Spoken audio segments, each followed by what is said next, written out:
नमस्कार. आज आपण महाराष्ट्र शासनाच्या लाडकी बहिणी योजनेबद्दलच्या काही महत्त्वाच्या घडामोडींवर जरा सविस्तर बोलणार आहोत. हो. आणि त्यात लाभार्थी महिलांसाठी 3 मोठ्या आनंदाच्या बातम्या असल्याचा दावा केलाय. हो, आणि या योजनेबद्दल लोकांच्या मनात नेहमी 2 मुख्य प्रश्न असतात. कोणते? एक, या महिन्याचा हप्ता कधी येणार, जो म्हणजे अगदी तात्काळचा प्रश्न असतो. बरोबर. आणि दुसरा, जो जास्त महत्वाचा आहे, की ही योजना पुढे चालू राहणार का. अगदी. मला वाटतं आजच्या आपल्या चर्चेत या दोन्ही प्रश्नांची उत्तरं कुठेतरी मिळतील. हो, नक्कीच. त्यामुळे आपला उद्देश फक्त बातम्या सांगणं नाही, तर त्यामागचा अर्थ काय आहे, सरकारी प्रक्रिया कशी चालते, हे सगळं समजून घेणं. चला तर मग सुरू करूया. चला. तर व्हिडिओमधली पहिली गुड न्यूज आहे 17व्या हप्त्याबद्दल. त्याचा शासन निर्णय म्हणजे GR अखेर प्रसिद्ध झाला आहे. अनेक जणी याची खूप आतुरतेने वाट पाहत होत्या. हो, आणि शासन निर्णय किंवा GR येणं ही काही साधी गोष्ट नाहीये. अच्छा. सरकारी भाषेत सांगायचं तर तिजोरीतून पैसे काढण्याची ती अधिकृत परवानगी असते. जोपर्यंत GR निघत नाही तोपर्यंत प्रशासन 1 रुपयाही वाटू शकत नाही. म्हणजे हा एक मोठा टप्पा पार झालाय. अगदी. आणि विशेष म्हणजे व्हिडिओमध्ये असा दावा केलाय की त्यांनी 10 डिसेंबरपूर्वी गुड न्यूज मिळेल असा अंदाज वर्तवला होता. आणि तो खरा ठरला. हो. हेच तर खूप इंटरेस्टिंग आहे. या योजनांच्या भोवती एक वेगळीच माहितीची देवाणघेवाण सुरू असते, पण त्यावर आपण नंतर बोलू. आता GR तर आला, लोकांचा पुढचा प्रश्न, पैसे खात्यात कधी येणार. बरोबर. त्याबद्दल काही म्हटलंय का व्हिडिओत? हो, त्यात म्हटलंय की फक्त 1-2 दिवस थांबा, पैसे जमा व्हायला सुरुवात होईल. बरं. पण त्यात एक जास्त महत्वाचा मुद्दा आहे. सध्या राज्यात निवडणुकीची आचारसंहिता लागू आहे. हो, मग अशा वेळी पैसे देता येतात का? नाही, सरकार नवीन घोषणा करू शकत नाही. पण ही योजना जुनी असल्यामुळे आणि तिचे हप्ते नियमित असल्यामुळे निवडणूक आयोगाच्या परवानगीने हे वितरण शक्य झालंय. अच्छा. यातून हे दिसतं की सरकार अशा लोकप्रिय योजना निवडणुकीच्या काळातही सुरू ठेवायला किती उत्सुक असतं. बरोबर. पण त्याच व्हिडिओमध्ये एक विचित्र गोष्ट पण सांगितलीय. कोणती? असं म्हटलंय की यावेळी काही महिलांना पैसे कमी मिळतील किंवा मिळणारच नाहीत, पण कारण दिलेलं नाहीये. हे एक महत्वाचं निरीक्षण आहे. यामागे अनेक प्रशासकीय कारणं असू शकतात. जसं की? सगळ्यात मोठं कारण म्हणजे KYC. ज्या महिलांनी आपलं KYC अपडेट केलेलं नाही किंवा ज्यांच्या बँक खात्याला आधार लिंक नाही, त्यांचे पैसे थांबू शकतात. हो. किंवा कधीकधी महिलेच्या नावावर 4चाकी वाहन घेतल्याची नोंद झाली किंवा कुटुंबातलं कोणी सरकारी नोकरीत लागला तर अशा कारणांमुळेही त्या यादीतून बाहेर होऊ शकतात. अच्छा. म्हणजे हा निधी कापण्याचा निर्णय नाहीये, तर अपात्र लोकांना वगळण्याची प्रक्रिया असू शकते. अगदी. पण याबद्दल स्पष्टता नसणं हे लोकांमध्ये गोंधळ निर्माण करू शकतं. खरंय. पण ठीक आहे, तुर्तास बहुसंख्य महिलांसाठी GR येणं ही एक दिलासादायी बातमी आहे. त्यात काही शंका नाही. म्हणजे 17व्या हप्त्याचा मार्ग मोकळा झाला. पण हा झाला एका महिन्याचा दिलासा. योजनेच्या भविष्याबद्दल जी भीती आहे, हो, त्याच मुद्द्याला हात घालणारी एक प्रचंड मोठी बातमी नागपूरच्या हिवाळी अधिवेशनातून आली आहे. हो. आणि हीच आजच्या चर्चेतली सगळ्यात महत्वाची घडामोड आहे. काय आहे नेमकं? मराठी जागरण या वृत्तपत्राचा हवाला देत व्हिडिओमध्ये सांगितलंय की उपमुख्यमंत्री अजित पवार यांनी लाडकी बहीण योजनेसाठी तब्बल 6,103.20 कोटी रुपयांची पुरवणी मागणी विधानसभेत सादर केली. आणि ती मंजूर पण झाली आहे. हो, ती मंजूरही झाली आहे. बापरे, 6,000 कोटींपेक्षा जास्त. ही रक्कम खूप मोठी वाटते.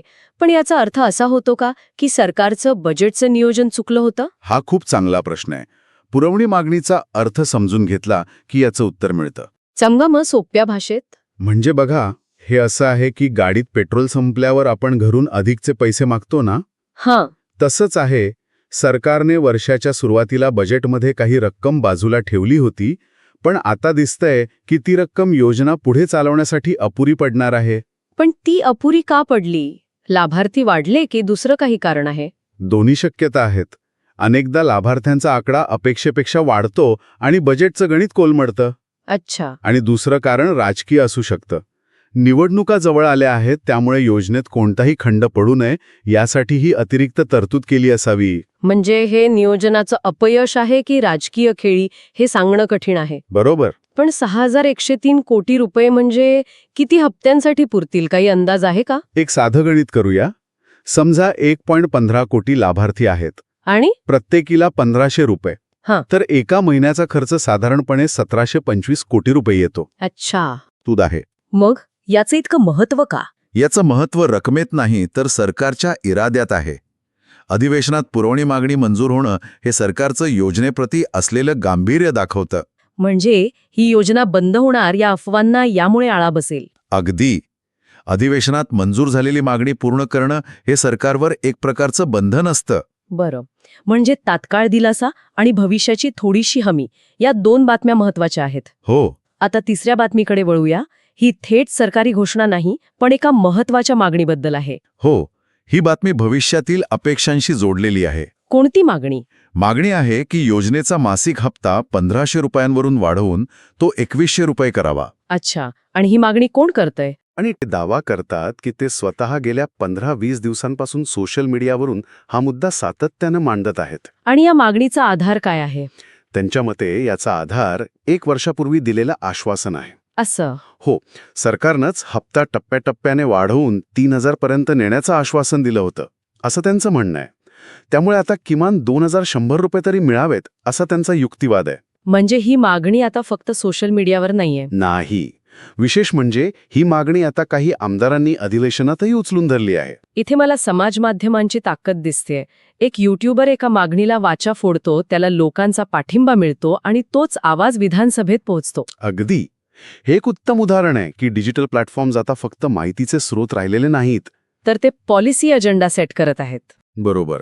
ते जनमत तयार करतात आणि सरकारवर दबाव आणतात. व्हिडिओमध्ये ते जे म्हणतात की मी एकट्याने हे केलं नाही, पण कुणीतरी हा मुद्दा उचलणं आवश्यक होतं, यातून त्यांची भूमिका स्पष्ट होते. पण ही मागणी किती वास्तववादी आहे? म्हणजे सरकारवर आधीच इतका आर्थिक भार आहे. गणित करूया का परत एकदा? हो, करूया.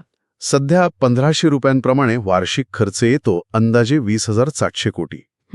जर हप्ता 2100 केला म्हणजे 600 रुपयांची वाढ, तर वार्षिक खर्च साधारणपणे 28,980 कोटीवर जाईल. म्हणजे जवळपास 8,000 कोटींपेक्षा जास्त अतिरिक्त भार.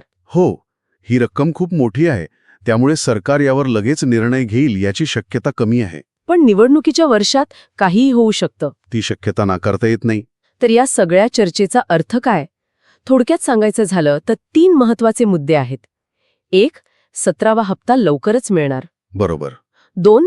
2100 कोटी मंजूर झाल्याने योजनेचं भविष्य किमान काही काळासाठी सुरक्षित झालंय. आणि 3. हप्ता 2100 रुपये करण्याच्या मागणीला आता राजकीय आवाज मिळू लागलाय. बरोबर.